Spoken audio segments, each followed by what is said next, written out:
Estas son las noticias de Venezuela.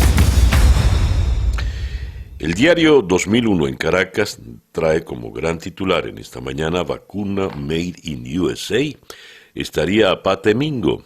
La ARNM1273, elaborada por entidades sanitarias de Estados Unidos y laboratorios Moderna, ha dado excelentes resultados en adultos. Se estima que la fase final de su desarrollo arranque el 27 de julio. Ampliaremos esta información en las noticias de Estados Unidos. Destaca el diario 2001, desde hoy vuelve el cerrojo duro a Caracas. Miranda también regresa a la fase 1 de cuarentena radical por el aumento de los contagios. Este es el gran titular para el diario El Universal. Caracas y Miranda regresan a cuarentena radical a partir de hoy. La decisión se toma en razón del crecimiento de casos y en aras de proteger la salud del pueblo, según Delcy Rodríguez. Miranda y el Distrito Capital irán a nivel 1 de cuarentena radical a partir de hoy ante el aumento acelerado de los casos positivos de coronavirus. La vicepresidenta ejecutiva informó que la decisión la toma el jefe del Ejecutivo, Nicolás Maduro, tras la solicitud presentada por la Comisión Presidencial para la Prevención del COVID-19. Con estas acciones, indicó Rodríguez, se buscará cortar las cadenas de contagios que se registran en ambas entidades. En el diario El Nacional, el gran titular nos dice, aquí también destacan, Distrito Capital y Miranda vuelven a cuarentena radical desde hoy. Pero el gran titular nos dice, producción de crudo venezolano cayó en junio a sus niveles más bajos desde 1943.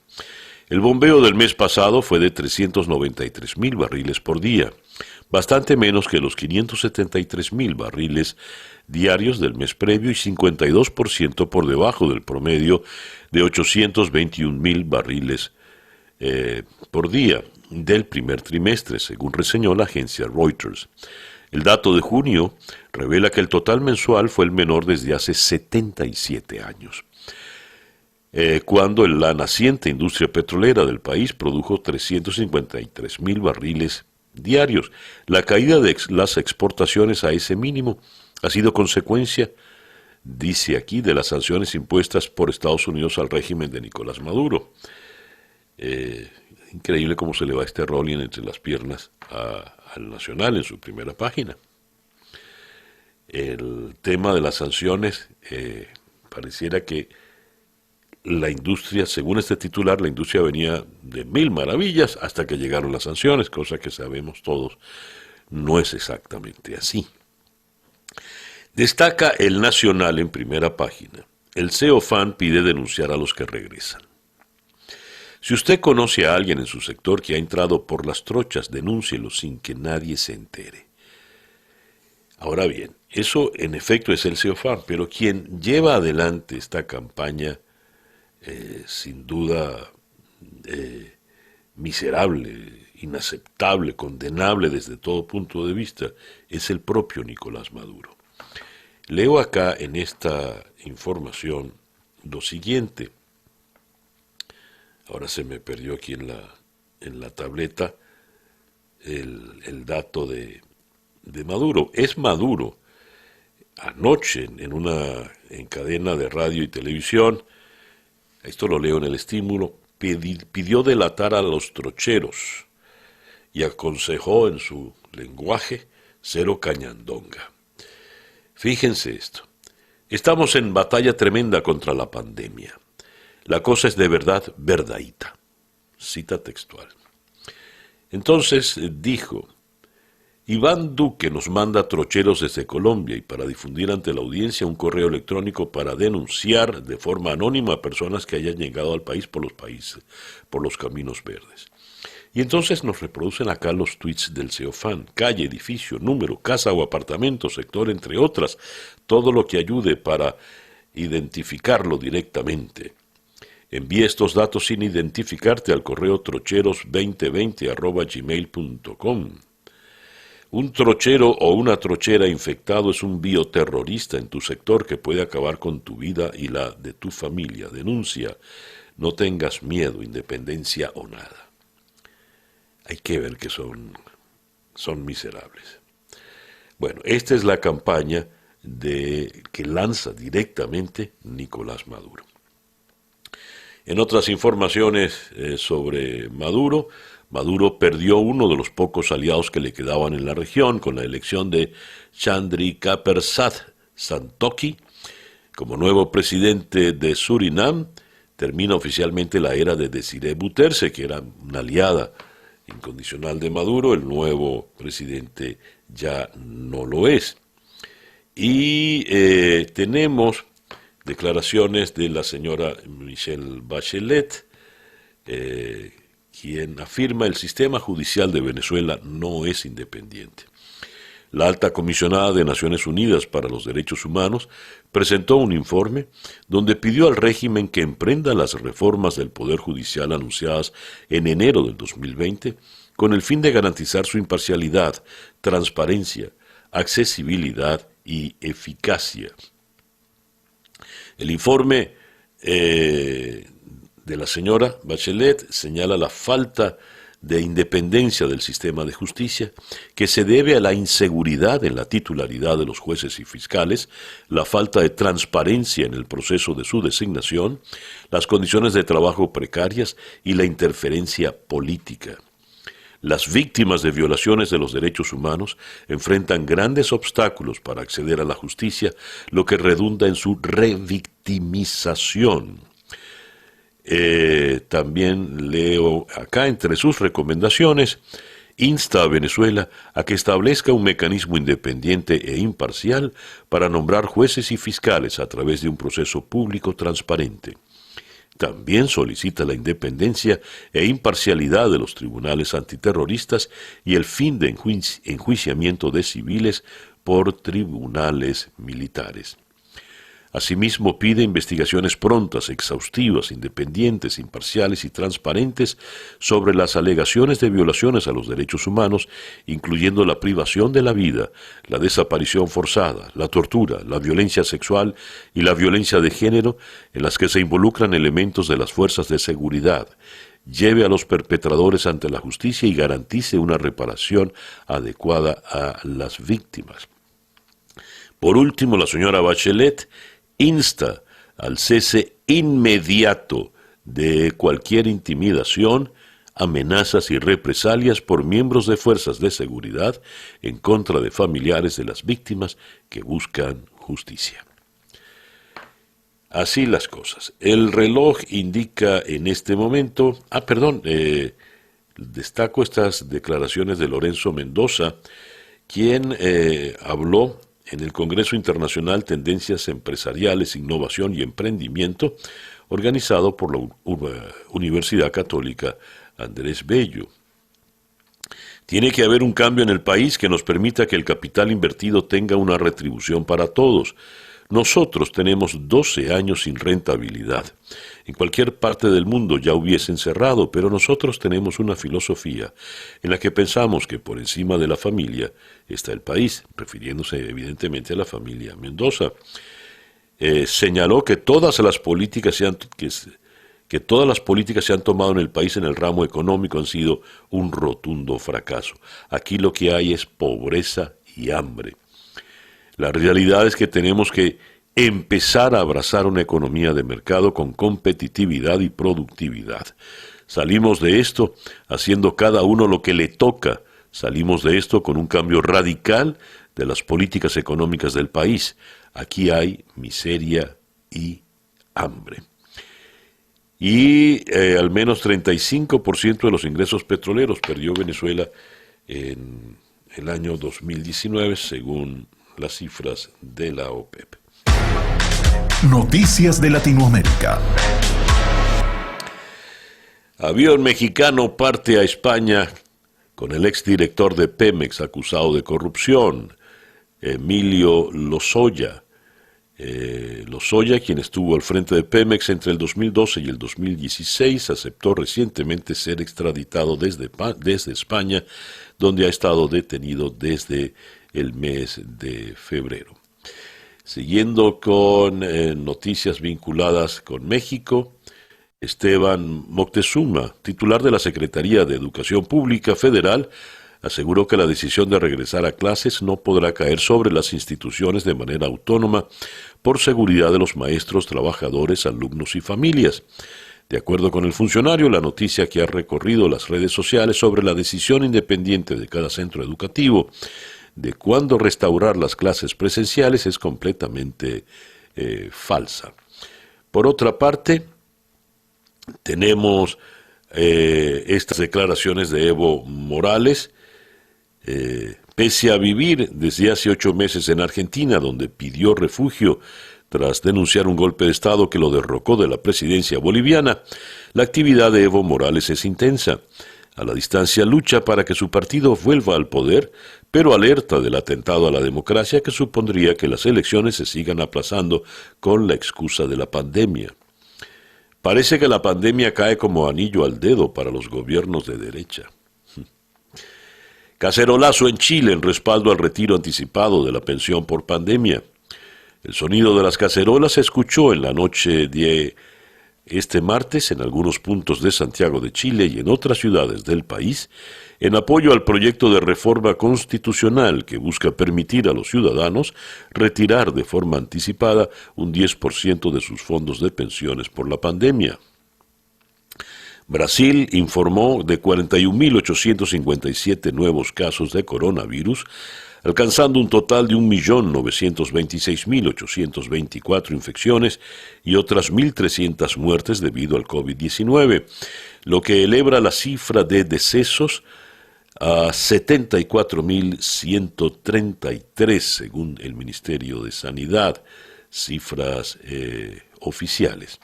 Colombia llegó a 159.898 contagios de COVID-19, al sumar 5.621 nuevos casos en el día de ayer.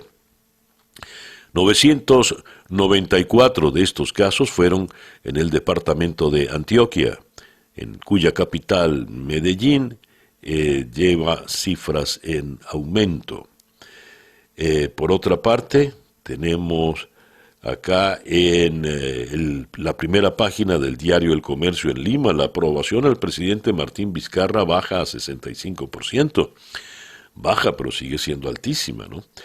Se lee en otra encuesta, también en esta misma página, el 70% de los peruanos piensa que habrá otra cuarentena generalizada allá en el Perú. En la primera página de Clarín, en Buenos Aires, críticas desde el cristinismo a la convocatoria política de Alberto Fernández. Eve de Bonafini criticó con dureza la reunión que el presidente armó con empresarios para el acto del 9 de julio. Me parece que nos vamos a pique así, dijo la señora Bonafini. Las madres estamos muy dolidas porque no puede sentar a la mesa a todos los empresarios que sentó. El domingo, Cristina elogió un artículo periodístico que cuestionaba a ese mismo grupo. Julio Devido salió a respaldar las críticas de Bonafini al presidente, pero sorpresivamente lo cruzó Juan Grabois. El de ayer no fue el primer avance del cristinismo sobre la gestión presidencial. Ayer ya lo habíamos analizado, ¿no?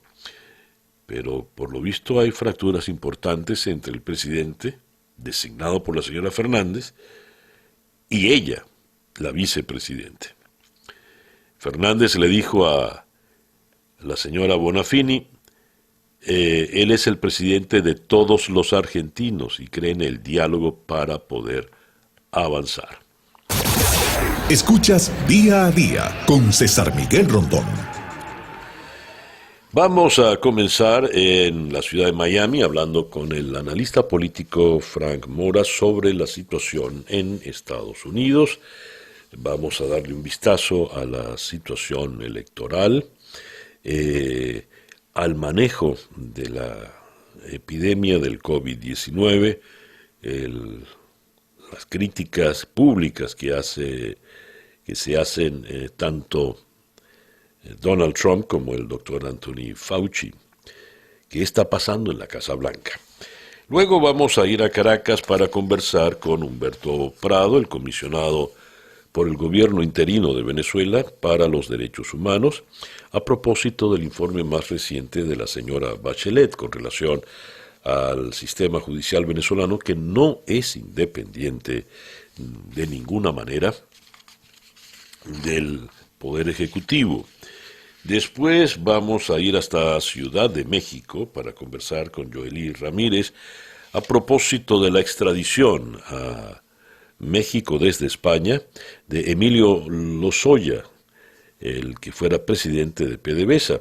Además, vamos a consultar con él, a comentar con él el incremento dramático de las cifras de contagios y fallecimientos por la pandemia en México.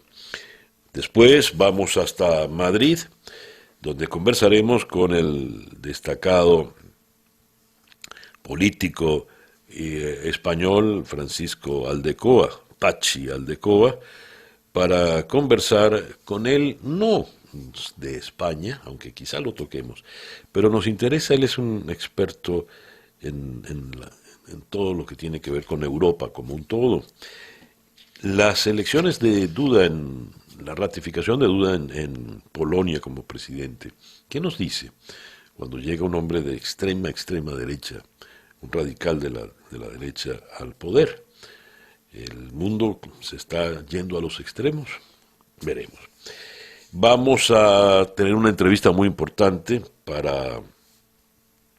con relación al caso de Nick Merevans, a propósito de violaciones a los derechos humanos, lo ocurrido con Nick Merevans, el secuestro virtual que le hicieron a su esposa, como una manera de extorsionar para que finalmente se entregase. Vamos a tocar, por supuesto, este tema.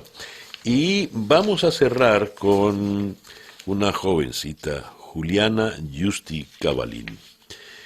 Ella logró en un concurso llamado los Scholastic Awards en Estados Unidos, logró la medalla de oro con un artículo. Entre 110,000 estudiantes participaron.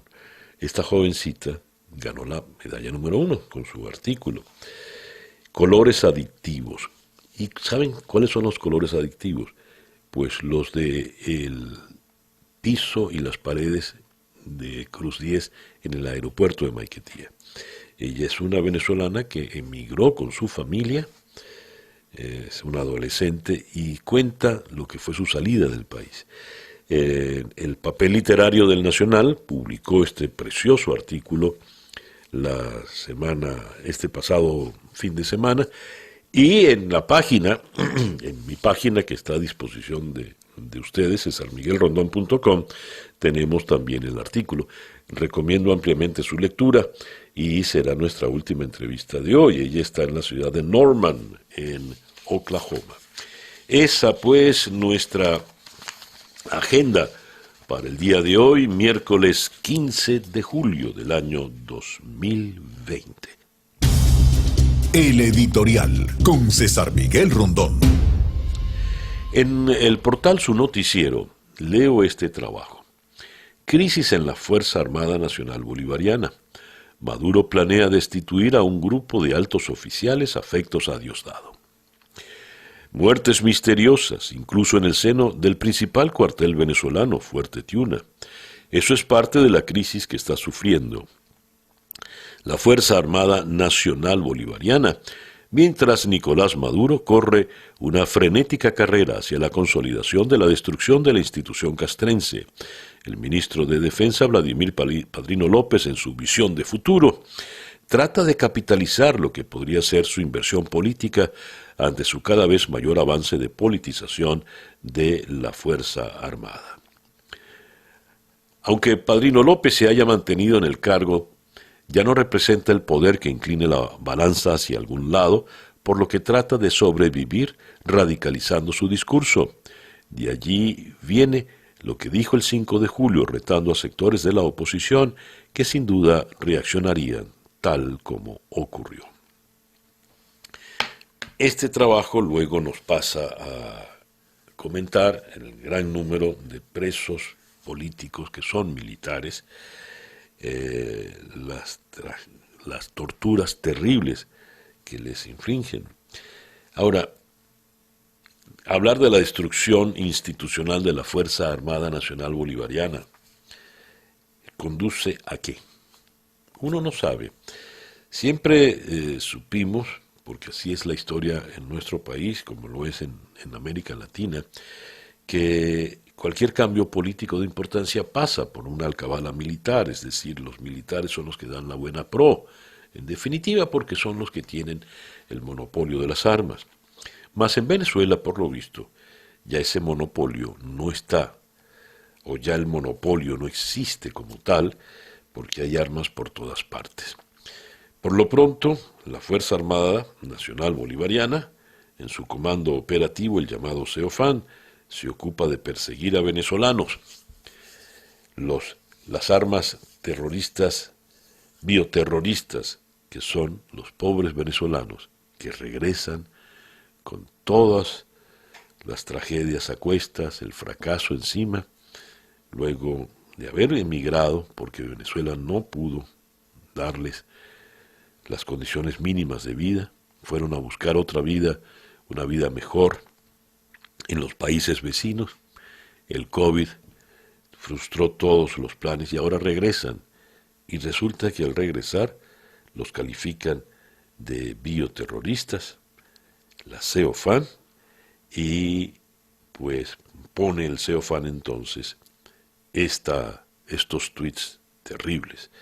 Un trochero o una trochera infectado es un bioterrorista en tu sector que puede acabar con tu vida y la de tu familia. Denuncia, no tengas miedo, independencia o nada. De aquel ejército de libertadores a una partida de sapos.